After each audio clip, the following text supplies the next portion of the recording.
Welcome to the CMO Spotlight, and I'm so excited today to have Kaylin Durham. Kaylin is the Chief Marketing and Digital Officer for Aaron's. Welcome, Kaylin. Thanks. Glad to be here. Absolutely. We've known each other a long time, and I'm really excited to have this conversation with you. I wondered if you could start by just telling us a little bit more about Aaron's, the company, because I know many of us are familiar with the retail stores, but it's not just Aaron's. There's other brand within Aaron's, and then also just tell us about the company overall. Yeah, great. Love to. So, Aaron's is a rent-to-own retailer of furniture, electronics, and appliances. And really, what we offer is an alternate solution for people to be able to get the products they need for their homes. And so, we don't require you to have a really great credit score. Maybe you don't have the cash on hand to pay for something outright. And so, you can come to Aaron's and lease a product for 30 days, and then you choose to make another payment and lease it for another 30 days and another 30 days until you ultimately own it. We have grown our assortment significantly over the past few years. Now we have almost 11,000 products on Aaron's.com that you can lease to own. And so we feel like we offer something that a lot of traditional retailers can't and serve a market that may be underserved. And then in April of 2021, we acquired BrandSmart USA, which is a regional retailer, big box retailer, primarily in South Florida, but also 3 locations in Georgia, in Atlanta, and Augusta, Georgia. That is a really fun environment. If you haven't visited one of our stores, we sell all the major brands, specifically focused on appliances, consumer electronics, and just a really fun shopping experience. So It is, and it's a sensory experience going into oh, a for brand smart as sure. Yeah. well. Um, Yes. so how many you mentioned BrandSmart, how many retail locations ish do you have for Aaron's proper? And are they all are they company owned? Are they franchised? Or So mixed? there's a mix. Majority are company owned, around 1,300 locations nationwide. There are a few states we don't operate in, but definitely a national brand, and about 200 of those are franchised. Very cool. All right. Well, so now we have a little bit of background on the company. So you have an interesting role in that you have a dual role. You're both chief marketing and digital officer. So maybe tell us a little bit about your role, what your function is within the organization, and maybe even a little bit about your team.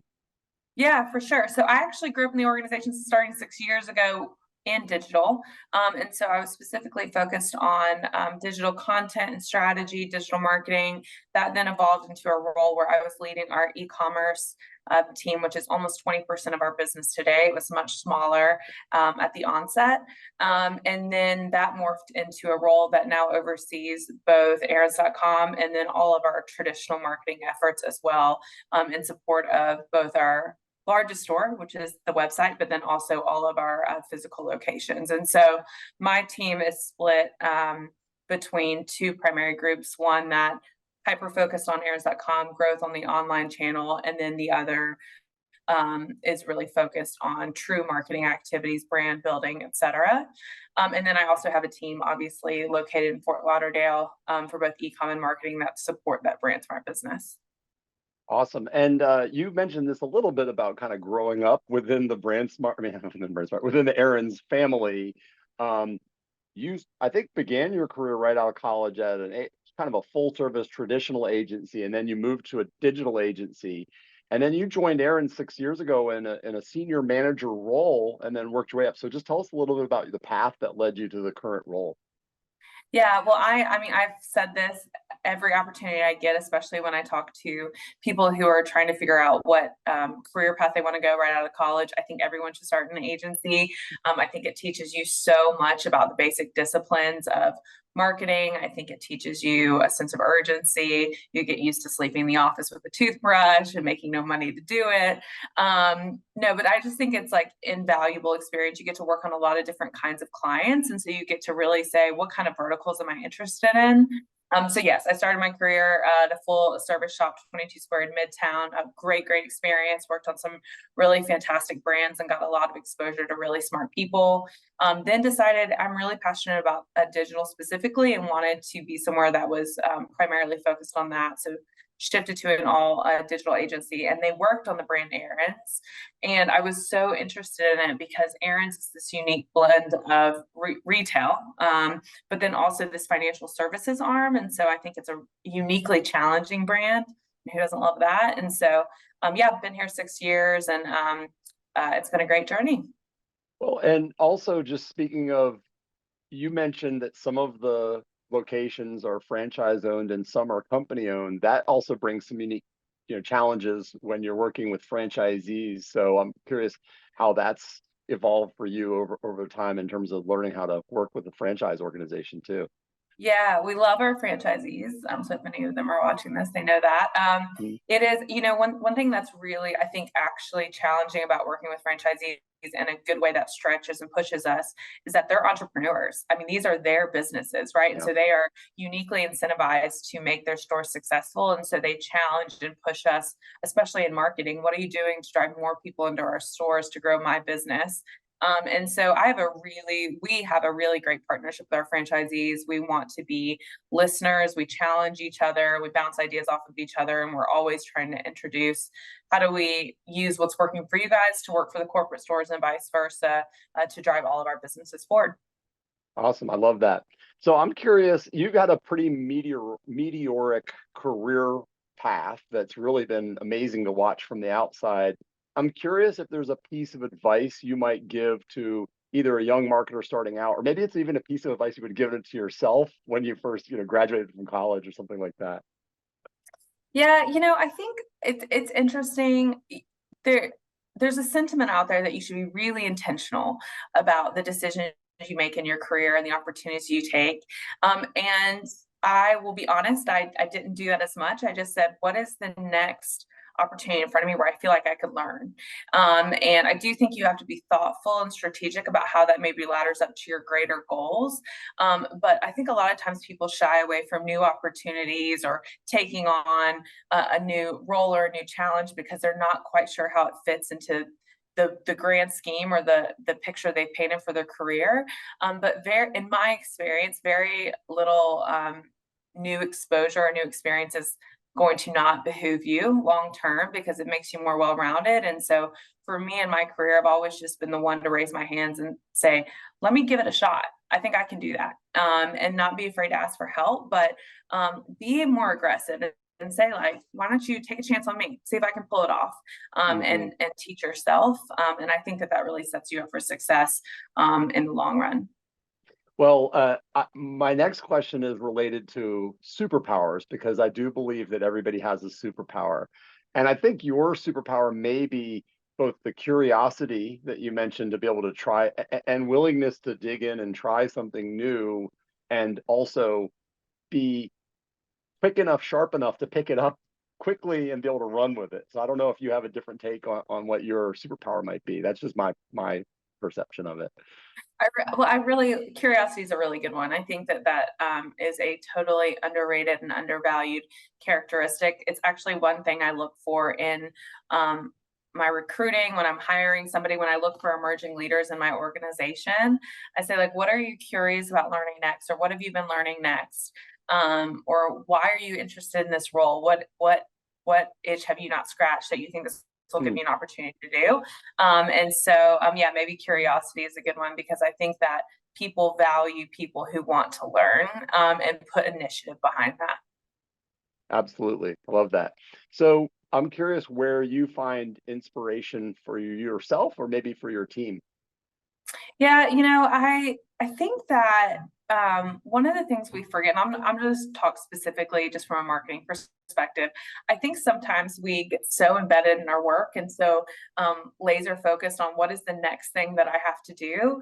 We actually forget that we're shoppers and consumers, and we know Mm-hmm. how we like brands to interact with us. And so I challenge my team a lot on thinking, what is a really awesome brand experience you've had recently in your own shopping journeys, and then bring back those learnings. What about that made you feel seen by that brand, known by that brand, made you want to be loyal to them? And then how do we apply that in our own business where it makes sense? I am a relentless advocate for Nordstrom. I love them. I love all marketing that they do. I think it's fantastic. And so I use that a lot in my own discussions with them on, like, they've taken such good care of me. Look at all the ways they personalize experiences to reach me, to engage me. How do we treat that similarly through a different lens, since we're a different business for our consumers? I love that. So I know that you probably have some values that are important to you as a leader. I'm curious, how do you like to demonstrate those values to your team? And are there maybe some values that you demand in somebody to be a part of your team? It is critically important to me that we have honest, hard dialogue when we need to, transparent dialogue. I think that we live in a world that wants to be very cognizant of people's feelings and emotions. And of course, we want to be respectful at all times, but I think sometimes what we've diluted is healthy, rigorous debate. And so if my team are not ever disagreeing or never coming to the table with like challenges or, oh, what if we did it this way, let's think about it differently, then I feel like we're not growing, we're just stagnant, and we're just trying to make everybody feel better. And so that is a value that I like to be challenged by my team. I encourage them to come in my office and say, I don't think that we're doing this the right way. I don't think that this is strategically the way we should be going, and let's have a dialogue about it. And so that is, to me, obviously in close proximity to a sense of respect, really, really important. I love that. So at Setup, as you know, we're connectors of brands and marketing agencies. And so we don't live squarely on the client side. We're not a brand. We're not really an agency at all either. We live in that space in between. And so we have a fairly unique perspective on both clients and agencies. And we do an annual marketing relationship survey to really understand that difference, for example. I'm just curious, I know you came out of the agency world, but what is your philosophy on marketing agencies and working with marketing agencies? How do you work with marketing agencies in general? Yeah, oh, I love my marketing agencies. I think it's so great Mm. to get external perspective on your brand. Someone who is challenging other brands to try new things, that they can bring those learnings to you. I think that there is a real need, and I know you guys specialize this, and to be really strategic and specific about how you apply your agency resources. I don't believe in using agencies as staff hog. I don't think that that's efficient use of anybody's time. I really want them to come to the table with new ideas, leveraging insights they've had from clients that are like yours or different than yours, but are trying new technologies, trying different marketing campaign ideas. And so I think that brands, and I said this on an earlier meeting I was having, I was saying, I think that brands sometimes dilute the impact of their agencies by wanting to put them in a box and saying, this is what you can inform me on, or this is what I need from you directly. And they're very prescriptive in terms of how they want their agencies to engage with them. And I think that if that's what you're doing, you should just hire their people. What Right. you should be doing is saying like, okay, we need to keep the lights on. Let's do the best we can, but like, come to me with new ideas, like challenge me, push us to be better. Some of it might not work. We have more context in terms of what's actually going on in our brand than you do, but that's the real value. So some companies now lean towards more of an agency of record that does a lot of different things, and some lean towards hiring a couple of different specialists. I'm curious what you think the ideal is for a company like Aaron's, or maybe different, if you were in a different company. But do you typically like one main agency, or do you like to have several specialists? Yeah, I honestly think it depends on the brand. I mean, pros and cons. The beauty of an AOR is that they know your business inside and out. I've had AORs in the past. I expect them to be in my office once a week pre-pandemic. I wanted them to be integrated with my team, especially in Aaron's business. That's kind of complicated. It's nice to have people who become industry experts with you. But what you lose out is that no agency, no matter who they say they are great at everything. It's just Right. impossible. And so, I'm sure I'm going to get some calls later about we're great at everything, but I think it's really hard to do. And so the way we do it at Aaron's is we do have specialized agencies. We have a digital agency of record. We have an out-of-home agency of record. We have a TV agency of record. And that's worked really well for us. But I do hold agency summits where we all sit in the same room and we say, I want you to pretend that you're not fighting for budget. I want you to pretend that we are all on the same team, because we are, and this is our end goal. How would you, if you were me as a CMO, how would you apply your dollars? Mm. Agnostic of what, area you represent. And that has been effective and has, of course, encouraged healthy debate, like I mentioned earlier. Well, it's funny because we put agencies through a really rigorous vetting process before we'll work with them, because if you do ask the agency what they're good at, they typically do say everything. Everything. Yeah. So we try to cut through We that and do try all to the figure out what they, things. Yeah, great. Yeah. right. What do you really like? We want to at least understand what truly makes them special and different and unique, and what, what makes them, what are they truly experts in versus the sure we could do that and we could find some people to do that kind of thing. Sure. So Right. I'm curious if there's certain disciplines of marketing functions or within an agency that you really want to lean on external expertise on, and are there certain other functions that you really feel are important to keep in house that you would never, or I don't want to use never, the word never, but that you rarely would outsource to agency to support you? Yeah, that's interesting. I think I pretty much always want to go external for creative, and I'm not talking about production creative or asset creation, but I'm talking about like true creative campaign ideation. I think that for a brand our size, some much larger brands will have a full creative kind of suite in house. Most brands, I mean, we're still pretty large, don't actually have that and can really leverage their external agencies to bring creative ideas to the table. And so that is something historically I've always outsourced. True media buying, I just think that agencies have this unique ability to negotiate rates because they are buying in mass versus bringing that internal. I have some peers who have brought it internal, and I think it's pretty challenging.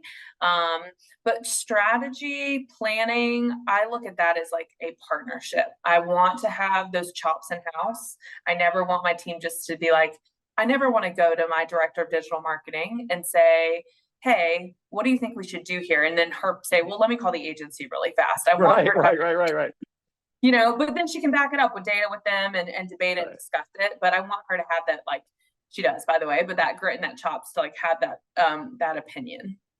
Well, and to your point, she may say, let me get back to you because I want to consult with the agency to extract some of that data and get some of their analysis before I answer your question. And so it's Yep, a collaboration, between the agency and your team to come up with a real true answer for that question. 100%. Okay, so as marketers, we work with a lot of other functions within the C-suite and within the organization. So I'm curious, how do you demonstrate the value of marketing to the non-marketing functions that often think that they're amateur marketers, right? They think everybody thinks they're a marketer, but how do you demonstrate the value of marketing to those that aren't actually marketers within our organization? Oh, I love this question so much because I think it is really undervalued, and it's something that we feel like kind of stay out of my way. Like, let me just do my job. Right, right, But right, your right. job is so much easier if you say, I'm going to bring you along for the ride. I'm going to respect your opinion because you, just like me and just like my team, are consumers and know how you like to feel cared for and reached by brands. So tell me about your experiences. Let me tell you what we're doing. And then really open up that conversation. And so I actually recently did this, so it's timely. I went on kind of what I would call like a road show of our Q1 marketing plan, and I asked some of my peers, so I think our chief technology officer, our chief merchandising officer, some of these really key partnership roles. And I said, can I sit with your team? I even sat down with finance. Can I sit with your team and walk Mhm. them through what we're planning for Q1? And what that does is it builds internal advocates for you on like, we really believe in what the marketing team is doing. We feel like we had an opportunity to ask questions to understand, and then it like creates this like rallying cry around what you're trying to accomplish. And so I think it is a total pain in the ass to do, not because of your peers, but because it takes time out of a really busy calendar. You have to make sure you create the content, but I think it is hugely impactful and makes everyone's lives a lot easier. And so I'm a huge believer in that. Well, and you're bringing them along for the ride so that they're invested in the outcome and the Yes. result. And they're both invested emotionally, but they're literally invested too because you're asking Right. for dollars at some point, right? Yes. Yes. Yes. Hey, remember that thing we were talking about? It's working really well. Wouldn't it be great if we could Yeah, fundraise right. incrementally? Love that. So Okay.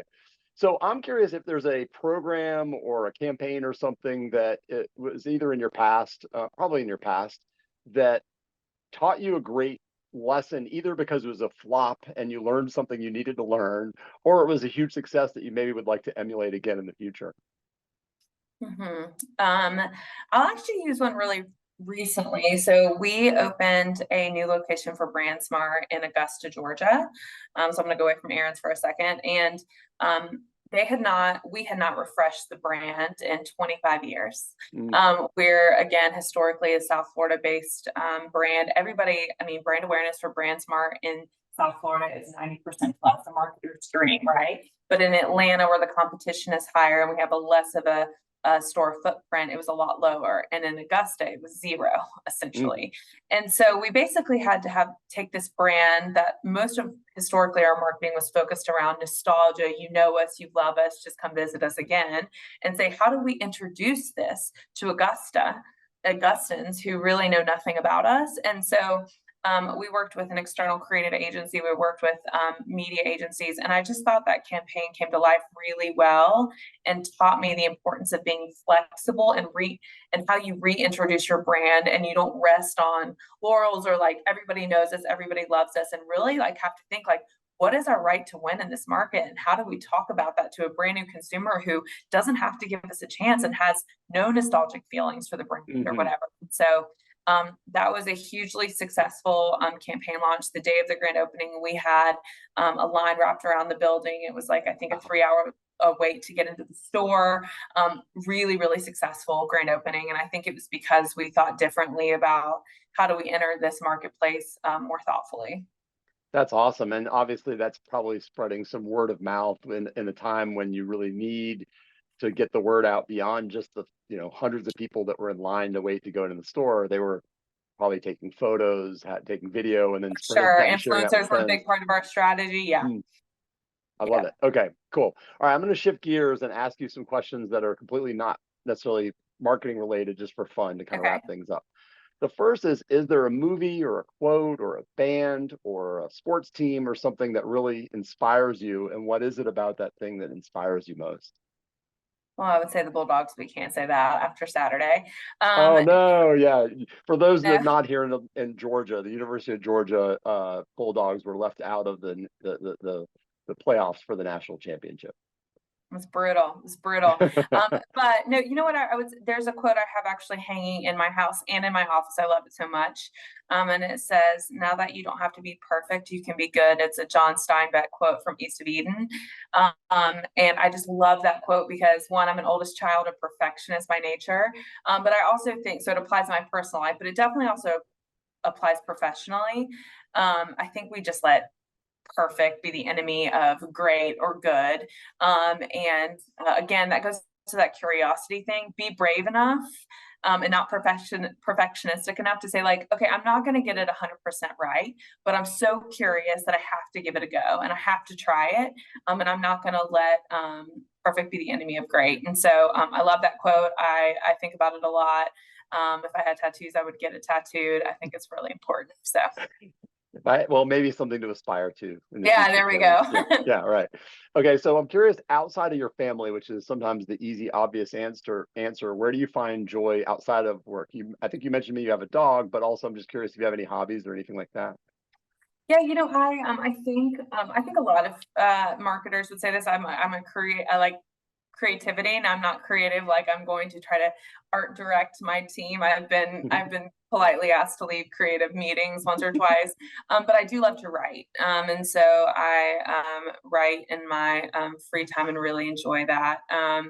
And do some interior design freelance work as well, and that just kind of create keeps my mind going. I think it's really important for everyone to have creative outlets that just kind of keep your mind going, and not necessarily something you have to apply professionally, but how do I just keep myself and my brain engaged in that way? That's excellent. So I'm curious if there's a particular brand that you've never worked on that you really admire, and what is it about that brand that you admire most?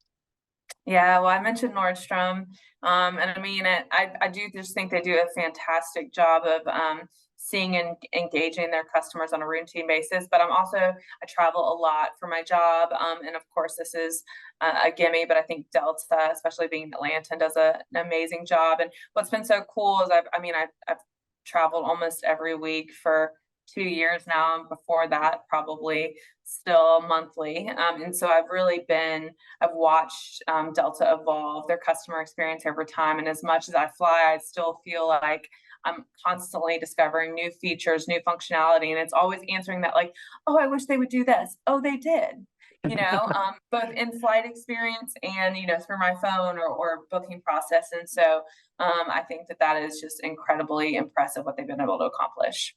It is. It's a great, very few people feel passionate about airline brands because generally they're just disappointed by airlines. But Mhm. I think for those of us who fly Delta and love the Delta experience, we're big fans. Sorry, I lost the earbud. Anyway, I want to wrap things up. This has been an amazing conversation. So Kaylin Durham is the Chief Marketing and Digital Officer for Aaron's and also BrandSmart USA. Thanks so much, Kaylin. This has been such a joy. Yeah, thanks for having me. Enjoyed it.